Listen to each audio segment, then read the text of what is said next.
분쟁을 해결하는 길이라는 제목으로 말씀 함께 나누겠습니다. 여러분, 세계 제1차 대전은 1914년 7월 28일부터 1918년 11월 11일까지 약 4년 4개월 동안 지속된 전쟁이었습니다. 이 전쟁은 약 900만 명 이상이 전쟁에 죽었습니다. 2천만 명 이상이 부상자가 있었고 약 800만 명 이상이 실종자였습니다. 이 1차 대전 이후부터 이 전쟁을 통해서 사람들은 대량 살상 무기를 개발하기 시작하였고 기관총, 독가스, 비행기와 잠수함 등이 전쟁터에 등장하게 되었습니다. 그런데 이 전쟁이 왜 시작됐는가를 찾아보면 참 싱겁기도 하고 우스운 얘기가 있습니다. 1914년 7월 28일 날 전쟁이 터졌으니까요, 딱 1개월 전 6월 28일 날이었습니다. 오스트리아 제국의 황태자 부부가 보스니아의 수도인 사라예보를 친선 방문하였습니다. 그때 세르비아 민족주의자인 대학생 가브릴로 프란치프라는 대학생이 황태자 부부를 총으로 저격해서 암살합니다. 그래서 이때가 바로 사라예보 사건이라고 기록되어 있습니다. 이로 인해서 오스트리아는 발칵 뒤집어져서 사라예보에 최후 통첩을 보냅니다. 그리고 한 달 후에 바로 7월 28일 날 선전포고와 함께 포격을 가함으로 전쟁이 시작된 것입니다. 이로 인해서 영국과 프랑스와 러시아는 연합군을 이루어 싸웠고 독일과 오스트리아와 불가리아 오스만 제국은 동맹국을 이뤄서 전쟁을 하게 된 것입니다. 약 4년 4개월 동안 엄청난 이게 살상과 부상과 그리고 엄청난 세계 대전이 되었던 것을 볼 수 있습니다. 노르웨이의 한 통계학자가 역사상 일어났던 모든 전쟁들을 한번 분석해 봤는데요, 지구상의 5,500년 동안을 딱 잘라서 봤을 때 5,500년 동안의 지구상에서 14,531회의 전쟁이 일어났다고 합니다. 다시 말하면 1년에 2.6회의 전쟁이 이 지구상에 있었던 것입니다.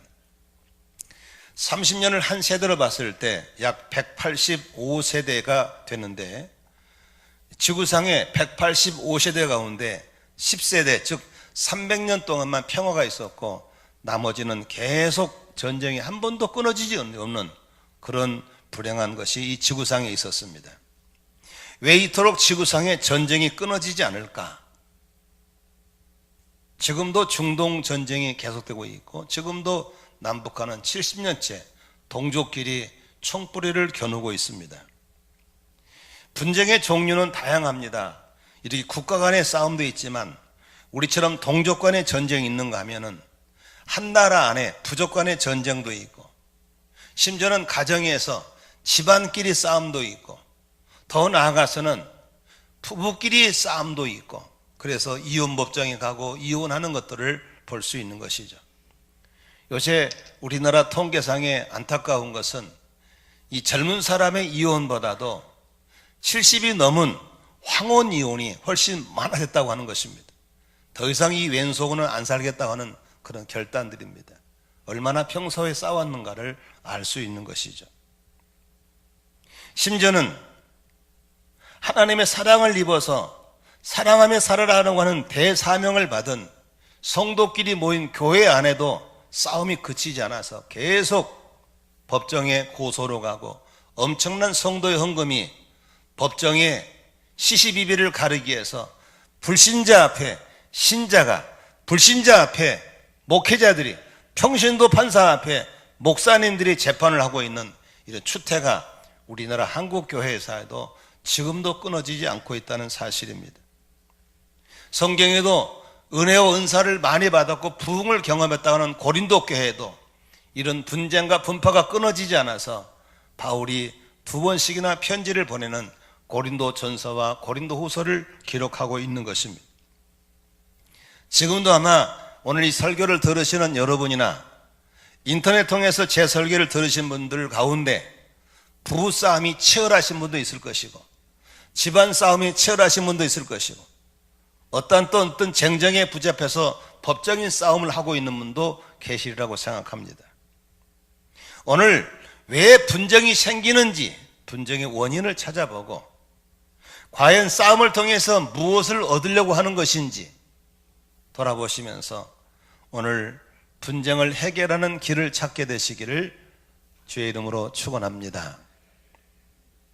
우선 1절을 보면은 분쟁의 원인이 무엇인가에 대해서 야고보가 얘기하고 있는데, 여러분, 이 야고보서는 불신자를 향하는 메시지가 아닙니다. 성숙하게 예수를 잘 믿고 신앙생활을 잘해보고 싶은 사람들에게 보낸 편지란 사실이기 때문에 오늘 참석한 모두들에게 해당되는 메시지가 될 줄로 믿습니다. 그리고 오늘 참석하신 분 중에서 나는 한 번도 안 싸워봤어, 이런 구름 위에 계신 분도 계실 줄 모르겠어요. 그러나 대부분 부부싸움부터 시작해서 친구끼리 싸움이라든지 싸움을 해보신 분들이 앉아 계신다고 생각합니다. 저렇게 눈을 지으시지 않고 아는 척 하신 분도 아마 깊은 속에서 들어야 할 메시지가 있을 것입니다.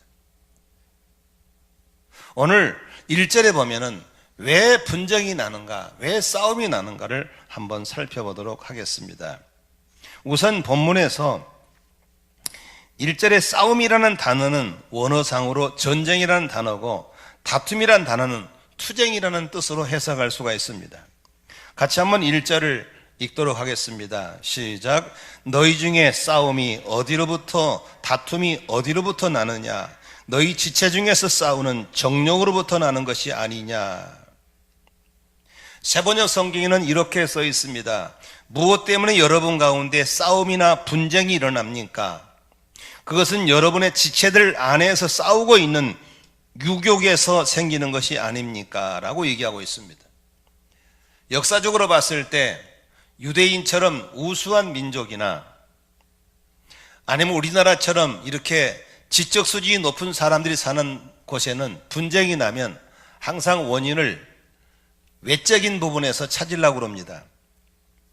그런데 야고보는 진리를 전하시는 그 사도께서는 분쟁의 원인을 외적인 문제가 아니라 바로 내면 속에 원인이 있다라고 얘기하고 있는 것입니다. 다시 말하면 우리 속에 이런 전쟁과 투쟁이 있는 이유는, 이 전쟁과 투쟁의 가장 주 원인은 우리 안에 흘러넘치는 정욕, 육적인 욕구 때문이라고 말하고 있는 것입니다. 여기 정욕이라는 말은 강렬한 욕망을 말하는 것입니다. 관능적인 욕구나 향락을 추구하는 말을 할 때 사용하는 단어를 바로 정욕이라고 부릅니다. 여러분, 동물의 왕국에서 봤을 때 우리가 재미있는 거 볼 수 있죠. 숫사자가 자기의 본능을 충족시키기 위해서 큰 전쟁을 벌이죠. 그래서 다른 숫사자를 다 잡아 죽이거나 쫓아버리죠. 그 전쟁은 얼마나 치열한지 모릅니다. 그 동물들의 본능적인 싸움은 딱 하나입니다. 나의 정욕을 채우기 위해서 너는 죽어야 돼. 이게 바로 전쟁의 이유였습니다.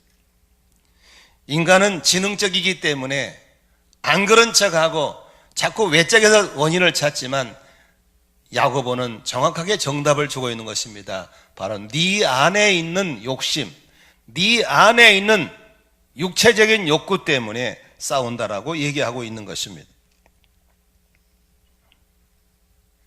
크고 작은 싸움과 다툼들, 그리고 전쟁은 왜 일어난다고 합니까? 사람과 사람 사이의 갈등과 투쟁은 왜 일어납니까? 지구 도처의 종족 간의 분쟁, 계층 간의 갈등, 갱들의 강분, 가정들의 불안은 왜 일어나고 있습니까? 서로 사랑하며 살겠다고 결혼한 부부가 왜 싸우게 되는입니까? 서로 사랑해야 할 주님의 세계만 성도들이 왜 교회에서 쌈박질하고 있습니까? 결국 자기들 속에 들어있는 욕심, 이기심 때문이라고 성경은 지적하고 있는 것입니다. 플라톤이라는 사람은 이런 말을 했습니다. 모든 전쟁과 혁명의 근원은 욕심이다 그랬습니다. 키케로란 철학자는 욕심은 증오를 낳고 증오는 전쟁을 낳는다고 그랬습니다. 한번 따라합시다. 욕심은 증오를 낳고 증오는 전쟁을 낳는다. 크고 작은 수많은 분쟁들은 다 욕심 때문이었다라고 지적하고 있는 것입니다. 욕심과 정욕을 갖고 있는 한 마음의 평안은 절대로 누릴 수가 없습니다.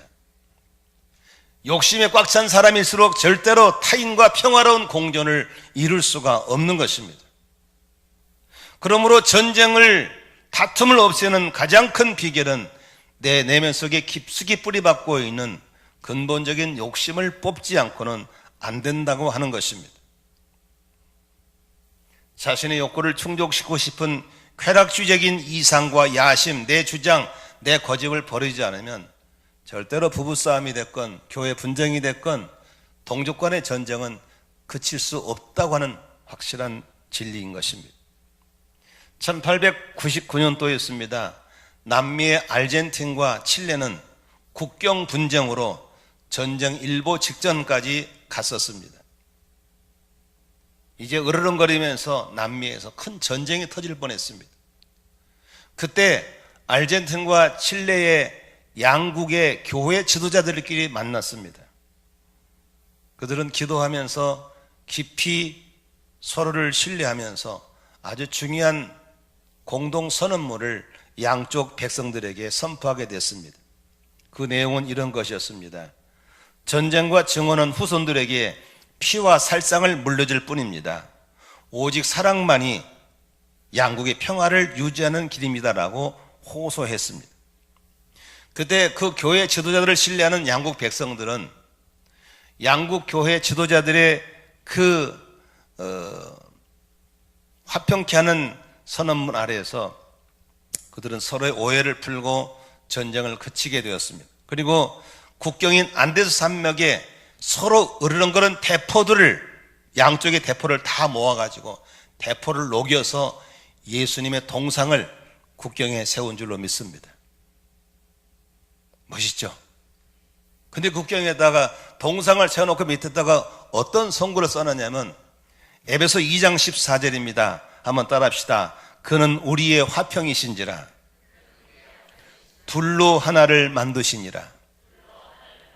이 성경 구절을 동상에 써붙여 놓은 겁니다. 예수님은 분쟁이 일어나는 곳에 화평을 주러 오신 걸 믿으시길 바랍니다. 예수님은 죄 때문에 갈라진 둘을 하나로 묶어 놓으신 십자가의 예수님인 걸 믿으시길 바랍니다. 하나님과의 무너진 관계를 회복시키러 오신 분이 예수님이십니다. 아멘이시죠?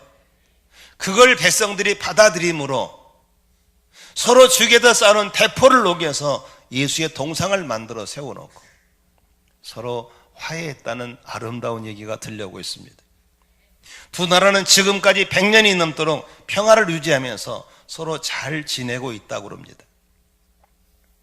우리나라에는 북한의 김일성이라는 사람이 1950년 6월 25일 새벽 4시에 스탈린의 조종을 받아가면서 자신의 방법으로 이 남북한을 통일시키겠다는 그런 야욕을 가지고 남침을 했습니다. 그리고 70년째 동족의 이 비극은 유지되고 있습니다. 이번 주 금요일 날 남북 정상회담을 한다고 합니다.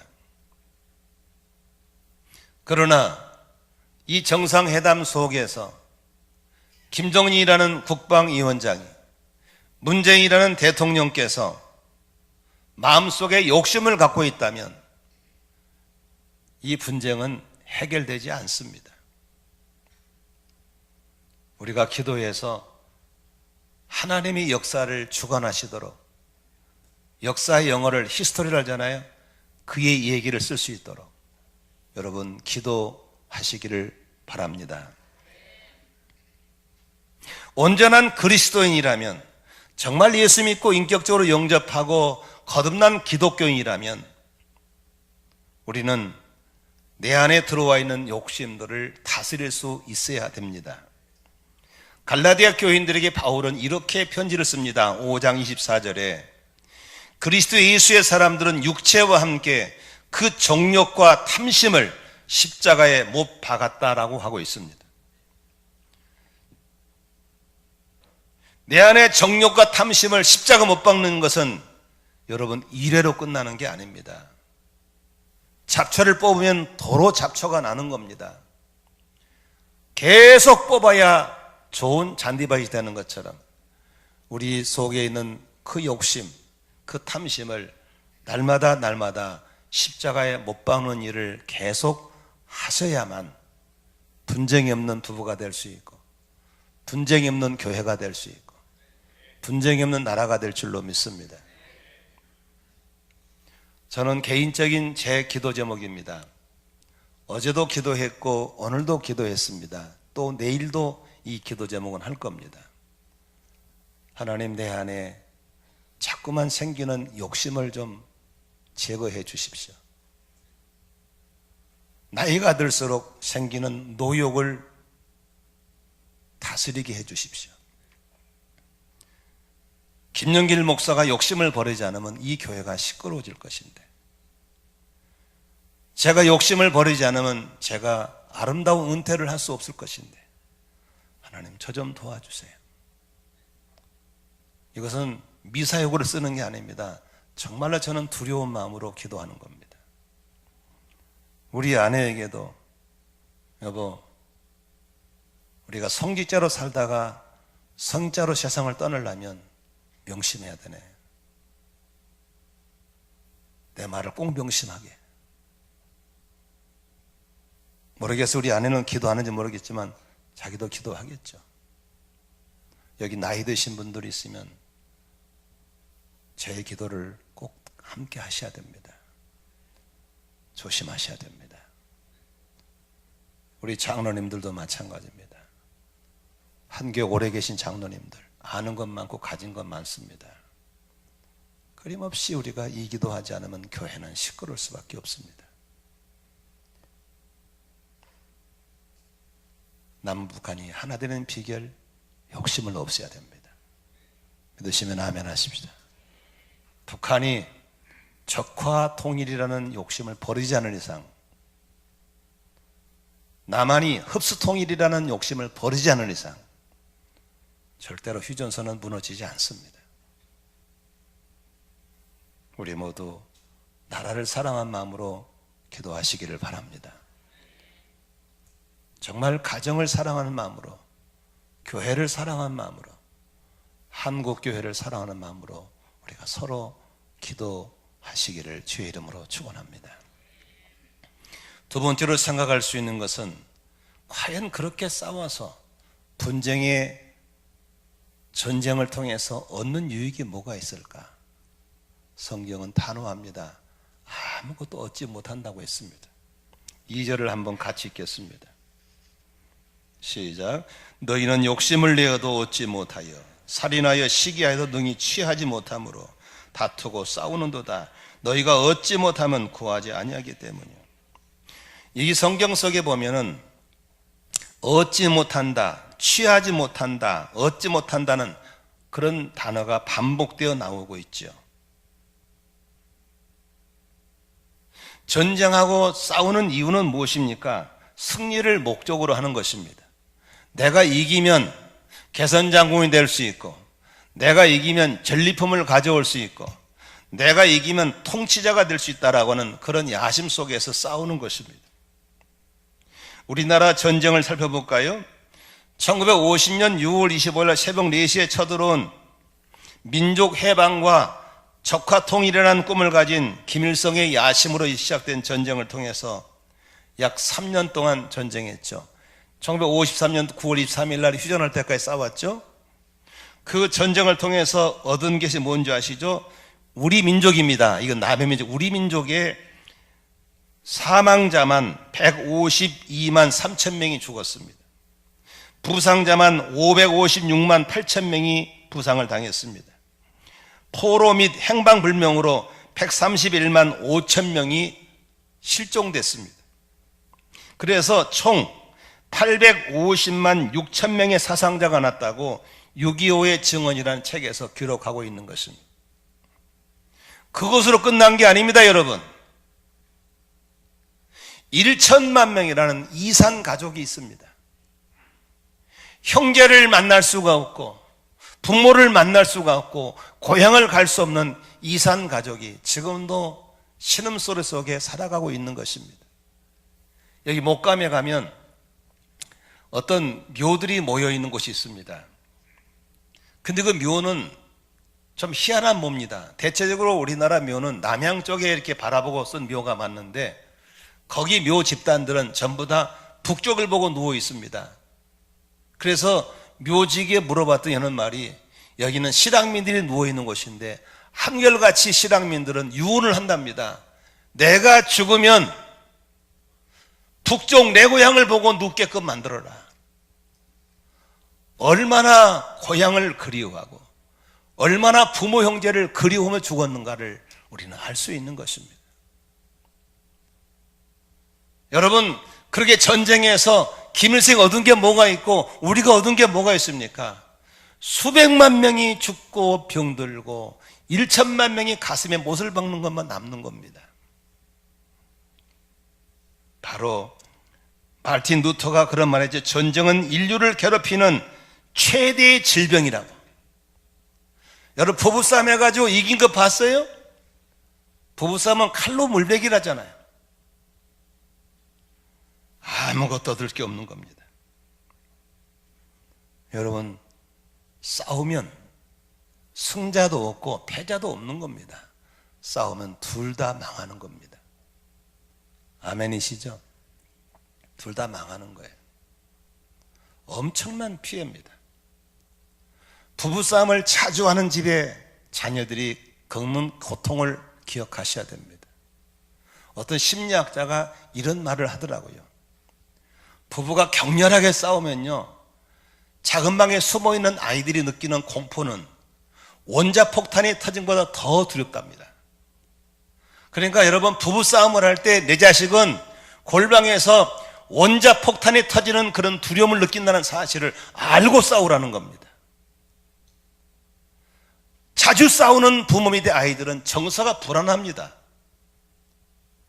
왜냐하면 가장 의지하고 신뢰하는 부모님이 싸우니까 가장 불안한 거예요. 두려운 거예요. 그런 정서 불안의 아이들이 커서 결혼한다, 안 싸울 것 같아요? 100% 싸웁니다. 왜? 싸우면 대물림 되거든요. 또 싸우고 또 싸우고 이 싸움이 물려지니까 이게 저주가 돼가지고 그 집안의 저주가 되는 겁니다.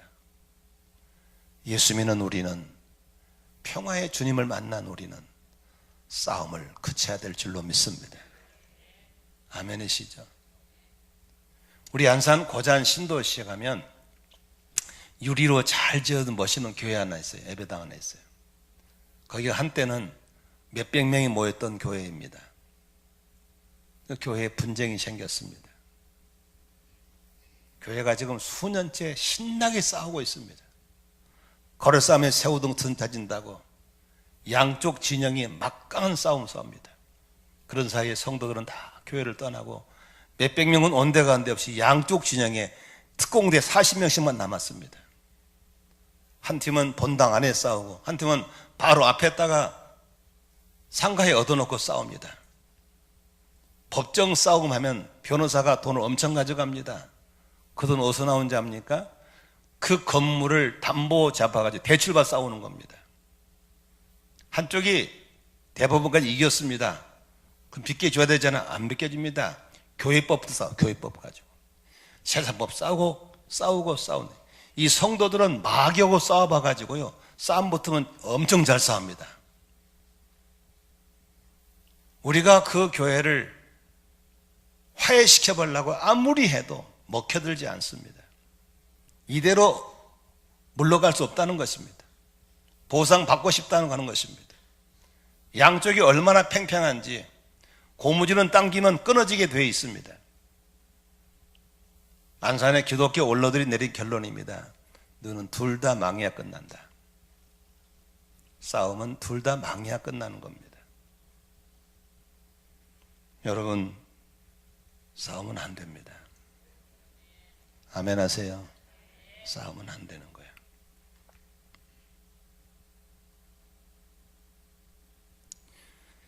지금 미국 같은 경우도요, 이 총기 사용 때문에 1년에 엄청난 아이들이 죽습니다. 고등학생들이 무슨 죄가 있습니까? 그냥 갑자기 학생들을 쏴 죽여버리고 말이죠. 그래 학생들이 수만 명이 워싱턴에 몰려가서 트럼프한테 총기 사용 규제시켜달라고 데모를 합니다. 그런데 트럼프가 대답을 하지 않습니다. 뭐라고 하는지 압니까? 학교 선생님이 총을 가지고 연습하면 된다. 총. 선생님이 막으면 된다. 이게 뭡니까? 그 뒤에 누가 있는지 아시죠? 엄청난 무기상들이 무기를 팔아먹기 위해서 로비하고 있다는 것이 다 아는 사실 아닙니까? 엄청난 돈을 갖다가 정치자금을 대주니까 그것 먹은 정치인들이 총기 규제를 못하는 겁니다. 우리 기도해야 됩니다. 만일에 남북한 전쟁 나면 당사자는 우리도 문제지만 주변에서 전쟁을 일으키려고 하는 무기상들의 엄청난 섭외가 있다는 사실도 알아야 되는 겁니다. 우리가 막아야 될 줄로 믿습니다. 중동 전쟁을 일으킬 때 누가 개입했습니까? 바로 무기 만들고 못 써먹는 이런 재래식 무기 포다 보호라고 무기상들이 개입한 거 백일천하에 다 드러난 거 아닙니까? 우리가 속으면 안 될 줄로 믿습니다. 고린도 교인들 보고 뭐라고 단정합니까? 고린도 교회는 미숙한 교회라고 그럽니다. 싸우는 사람들은 미숙한 사람들이에요. 애들이 막 싸우죠. 그렇지. 애 싸울 때 애들은 미숙하면 싸우잖아요. 그런데 이 싸움이 노인정하면 있다. 노인정하면 맨날 싸우 노인들이 왜 그럴까요? 미숙해서 그런 거예요. 싸웁시다. 싸우면 이해가 된다. 시작. 노인정 가면 노인들 아무것도 안 싸워요. 뭐 밥을 네가 먹니 너가 먹니 뭐 설거지 싸우더라고. 뭘 그 중요한 겁니까? 싸우면 애들이 싸우는 거예요. 오늘 참석한 모두는 싸우지 않는 성숙한 사람 되기를 주의 이름으로 축원합니다. 싸우면 얻을 게 없어요. 백해무익이에요. 1993년 9월 13일 날 오전 11시에 미국 워싱턴 백악관에서 빌 클린턴 미국 대통령을 비롯한 미국 3부 요인과 이스라엘의 총리, 팔레스타인의 지도자가 함께 모여서 평화 협정을 맺게 되었습니다. 전 세계가 생중계했습니다. 그래서 무려 45년에 걸친 적대와 갈등 역사가 해소되는 순간이었습니다. 중동의 화약꽃던 예루살렘에 대형 헌수명이 붙었습니다. 무기여 안녕이라는 프랭카드를 대걸고 모두가 축복하고 좋아했습니다. 그런데 그 평화협정은 오래가지 못했습니다. 과격분자들이 돌발적인 테러와 암살 기도로 인해서 다시 평화협정은 깨지고 또 총뿌리를 겨누고 있었습니다. 작년에 제가 예루살렘에 가서 느낀 점은 우리가 생각하는 믿음의 성지라는 예루살렘에 심각한 얼마나 실탄장전하고 군인들이 서로 으르렁거리지 모릅니다. 같은 시내에 높은 담을 쌓아 철망을 쳐놓고 오도가도 못하게 만들어버리고 살벌한 곳이 바로 예루살렘이었습니다. 전쟁은 서로 신뢰가 필요합니다. 지금 이번에 금요일 날 무슨 협상을 해내도 우리 국민들 속에는 의심하고 있습니다. 왜? 과거에 3번씩이나 핵무기 안 한다고 그래가지고 돈 가졌더니 그 돈으로 무기 만들었거든요. 어제 김정은 지도자가 무슨 뭘 발표하니까 온 나라가, 온 세계가 화들짝거리고 뉴스를 발표하고 좋아했죠. 이번에는 그렇게 하겠지. 하지만 한편적으로는 이번도 두고 봐야 돼가 많은 것입니다. 화해도 중요하지만 신뢰 관계를 유지하는 것이 얼마나 중요한지 모르겠습니다. 우리 남북관계에 계속 기도해야 될 줄로 믿습니다. 전쟁과 다툼은 욕망을 선취하는 가장 악한 방법이라는 사실을 알아야 됩니다. 오늘 3절 한번 같이 읽겠습니다. 시작. 구하여도 받지 못하면 정욕으로 쓰려고 잘못 구하기 때문이다. 그렇습니다, 여러분. 우리는 목적을 얻기 위해서 잘못 구하면 안 됩니다. 루즈벨트 대통령은 그런 말에 전쟁은 가장 무서운 전염병이라고 그랬습니다. 전쟁이 발생하면 상대방을 이기기 위해서 모든 방법을 동원합니다. 전쟁은 이기는 게 목적이기 때문에 모든 경계는 룰이 있는데 이건 룰이 없습니다. 며칠 전에 미국이 시리아에 미사일을 쏟아 부었죠. 영국하고 합작을 해가지고. 그랬더니 러시아가 발끈했습니다. 러시아가 미국이 왜 미사일을 쏘아대는지 아시죠? 거기에 독가스를 품어서 군인만 죽이는 것이 아니라 어린애까지, 여자들까지, 심지어는 그 지역의 짐승들을 다 죽여버렸습니다. 화학전이죠. 그래서 미국에서 화학 무기를 만드는 공장을 장악되는 그곳을 다 부셔버렸습니다. 이제 러시아가 또 벼르고 있습니다. 이제 한 건 걸리면 또 쏟아 부을 겁니다. 전쟁에는 룰이 없습니다. 어떻게든 이기려고만 하기 때문에 그렇습니다. 저는 저한테 주례받으러 온 우리 청년들이 결혼하겠다 오면 제가 조건을 달고 주례를 서줍니다. 나한테 4주간 교육을 받아라. 그러면 서주겠다 그럽니다. 그럼 대개 그런다고 그럽니다. 4주 동안 저한테 훈련받는 커리큘럼 가운데 뭐가 있냐면 부부싸움하는 방법이 있습니다. 그걸 배우고 싸워라. 그게 뭐냐면 부부싸움도 룰이 있어야 된다. 어떤 룰이냐? 한 주제를 만나면 주제를 오버하지 말아라. 대부분 사소한 주제 가지고 번주가 집안 싸움까지가 이혼까지 가버린 것입니다. 아기 양육에 관한 문제면 그것만 갖고 싸워야 됩니다. 그런 자꾸 물고 늘어져서 작은 불씨가 큰 불 돼서 부부가 갈라지는 걸 보는 것입니다. 싸울 때는 반드시 해를 넘기지 말아라. 신나게 싸우라. 그 대신 해지기 전에 풀고 자라. 싸울 때는 절대로 이걸로만 싸우지 무력을 사용하지 말아라. 뭐 집어 던진다든지 주걱으로 때린다든지 그건 안 된다. 그런 양쪽에 룰을 정해주고 그렇게 하겠다 하고 결혼을 시킵니다. 그래서 아직까지 제가 줄에 선 부부 가운데 이혼자가 없습니다. 왜? 싸움을 배워서 하거든요. 따라합시다. 싸우려면 배워서 싸워야 된다. 그러나 세계에 돌아다니는 수많은 전쟁들은 너무너무 불행한 싸움이 많습니다. 노사 문제 좋은 것이죠. 그러나 노와 사가 불필요한 싸움이 붙으면 회사가 망하고 사원들은 모두 다 길거리에 나앉는 실업자가 되는 비참한 결론이 오는 것입니다. 전쟁의 주 원인이 어디라고 그랬죠? 바로 우리 속에 있는 욕심이라고 그랬습니다. 요한일서 2장 16절에는 이 욕심이 어디서 나온 것인가에 대한 정처를 말하고 있습니다. 요한일서 2장 16절에 이는 세상에 있는 모든 것이 육신의 정욕과 안목의 정욕과 이생의 자랑이니 다 아버지께로 온 것이 아니요 세상으로부터 온 것이라 했습니다. 우리 속에는 육신의 정욕, 안목의 정욕, 이생의 자랑은 하나님 아버지가 주신 것이 아닙니다. 사탄 마귀 세상으로부터 공급받았던 사실을 기억하시기를 바랍니다. 그러면 싸움 뒤에는 우리의 정욕이 들어있는데 그 뒤에는 사탄 마귀의 조종이 있다는 사실을 꼭 기억하시기를 바랍니다. 말씀을 정리하면서 여러분 몇 가지 질문을 던지고 싶습니다. 예수님께서는 우리에게 평화를 주러 오신 줄로 믿습니다. 믿으시면 아멘 하십시다. 예수님이 십자가에 지시고 부활하심으로 하나님과 나 사이에 무너진 관계를 회복시켜 주러 오셨습니다. 아멘이시죠? 예수 믿는 사람들은 하나님과 등 돌린 사람들이 이제는 가슴을 여는 관계로 예수님 때문에 평화를 유지하게 된 걸 믿으시기 바랍니다.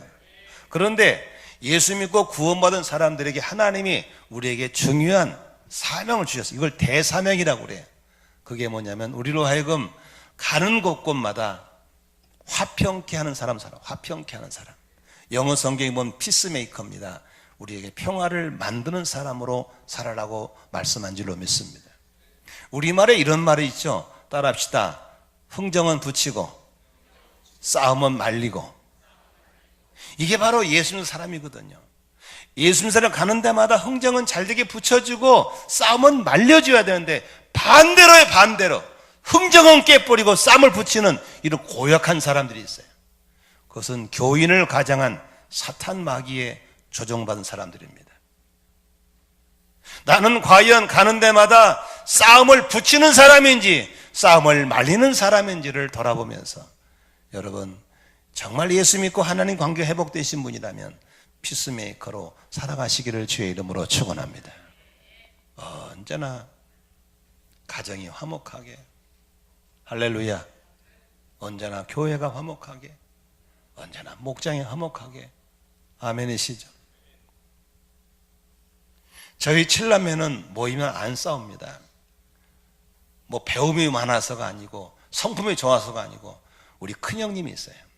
그분은 언제나 피스메이커입니다. 분쟁의 소지가 나면 항상 우리 형님이 다 뒤집어 씁니다. 그거 내가 할게, 걱정하지 마. 자, 먹자. 이게 가는 거예요. 근데 우리 형수하고, 특히나 설교들은 큰일 나는데, 우리 형수하고 내 동생은 간혹 이게 있을 확률이 많아, 둘 다, 기질이. 근데 한 번도 안 붙어요. 왜? 우리 형님이 계시기 때문에 그래요. 피스메이커입니다. 아멘이시죠? 내 동생도 바른 걸 좋아해요. 우리 형수님도 절대 안 참아. 붙으면 붙게 돼 있어요. 근데 거기에 누가 계셔? 우리 형님이 계세요. 저는 존경합니다.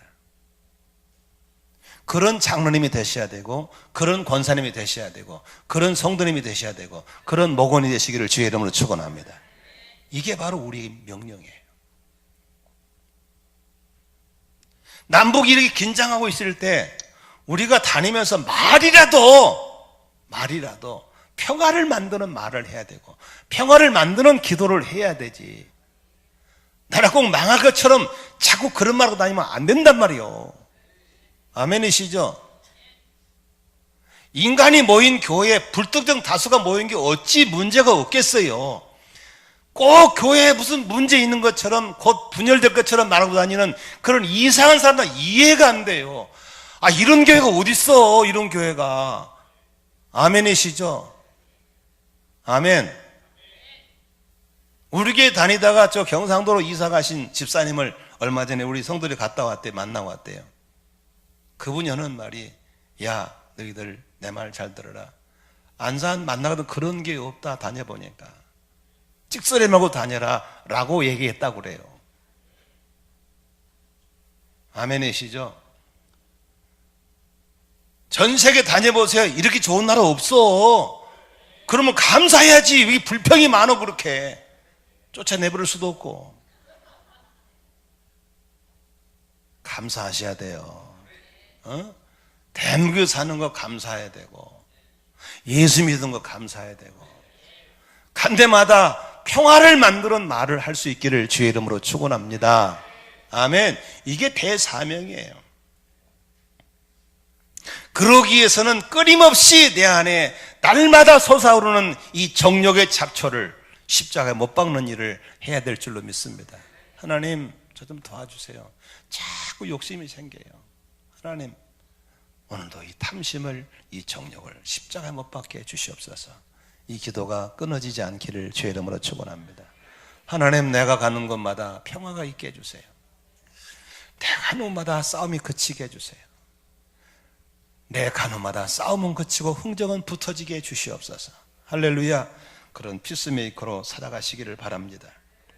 그런 사람들이 한 분 한 분 모아지면 이 민족이 희망이 있을 것이고 한국에 희망이 있을 것이고, 할렐루야, 이 도시 안에 좋은 역사들이 일어날 줄로 믿습니다.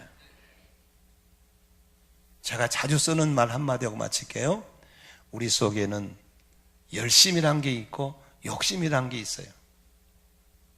너무 욕심을 안 내려고 빼다 보니까 사람이 무기력해져 버려. 뭔 좀 하려고 열심히 하다 보니까 이 욕심이 돼버려. 이게 어렵습니다. 따라합시다. 열심으로 하면 상을 주시지만 욕심으로 하면 병을 만난다. 여러분, 나이가 들수록 욕심은 조심해야 됩니다. 암 걸려요, 암 걸려. 각종 질병이 와요.